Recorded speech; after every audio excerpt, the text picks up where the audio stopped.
मुअज़्ज़ज़ नाज़रीन, अस्सलामु अलैकुम वरहमतुल्लाहि वबरकातुहू। उम्मीद है आप सब बखैर होंगे। एक सवाल ये है कि क्या सर और दाढ़ी के सफ़ेद बाल को उखाड़ना जायज़ है?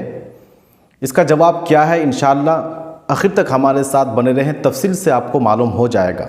वीडियो को अच्छी तरह से देखें, समझें और पसंद आने की सूरत में लाइक करें और चैनल को सब्सक्राइब करके अपने दोस्तों तक वीडियो को सवाब की नीयत से ज़रूर पहुँचा दें। तो नाज़रीन, आमतौर पर यह देखा जाता है कि कम उम्री में ही सही लेकिन सर और दाढ़ी के बाल सफ़ेद होने लग जाते हैं। ऐसे में बाज़ लोगों को ये करते हुए देखा गया है कि दाढ़ी के जो सफ़ेद बाल है उसको नोच करके फेंक देते हैं। इसी तरह से जो सर के सफ़ेद बाल होते हैं उसको एक एक करके उखाड़ करके फेंक देते हैं।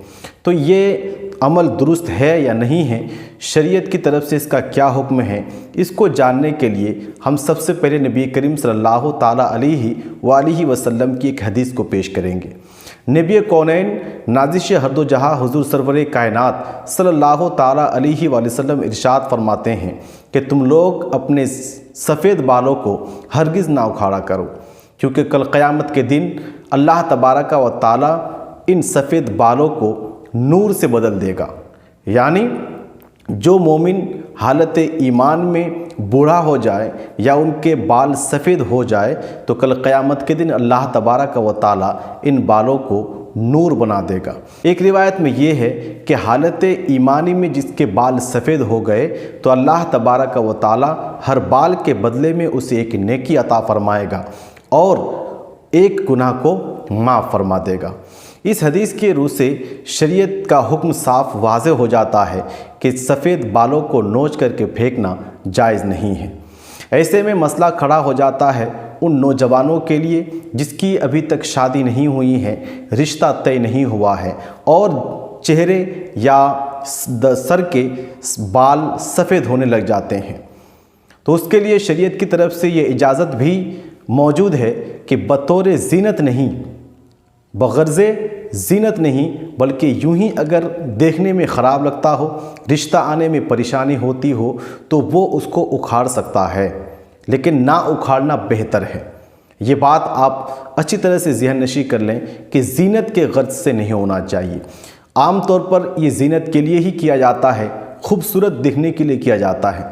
तो अगर खूबसूरती की नीयत पाई जाए, ज़ीनत की नीयत पाई जाए तो ऐसे में उखाड़ना उसके लिए ये नाजायज़ होगा, मना होगा, मकरूह तहरीमी होगी।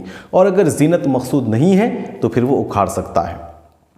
और वो लोग जिनके अक्सर बाल सफ़ेद हो गए हैं तो उसके लिए बालों को ना छेड़ना ही बेहतर है।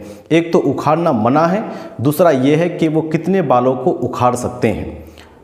उखाड़ते उखाड़ते कहीं ऐसा ना हो कि सर के सारे बाल उखाड़ ही लिए जाए, बल्कि उसके लिए शरीयत ने एक तदबीर बताई है, वो ये है कि काला खिजाब के अलावा किसी भी रंग से अपने बालों को वो रंग सकता है। यानी इस बुढ़ापे को, यानी बालों की सफ़ेदी को वो बदल सकता है, चाहे सुर्ख रंग से बदले, चाहे पीले रंग से बदले या किसी और रंग से उन बालों की सफ़ेदी को वो बदल सकता है, काला खिजाब को छोड़कर।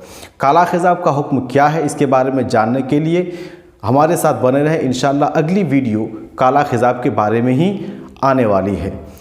उम्मीद करता हूँ ये मसला आपको मुकम्मल तौर पर समझ में आ गया होगा। अगर वीडियो आपको पसंद आई है तो वीडियो को लाइक करें और अगर मसला आपको अच्छा लगा तो सवाब की नीयत से अपने दोस्तों तक भी ज़रूर पहुँचा दें।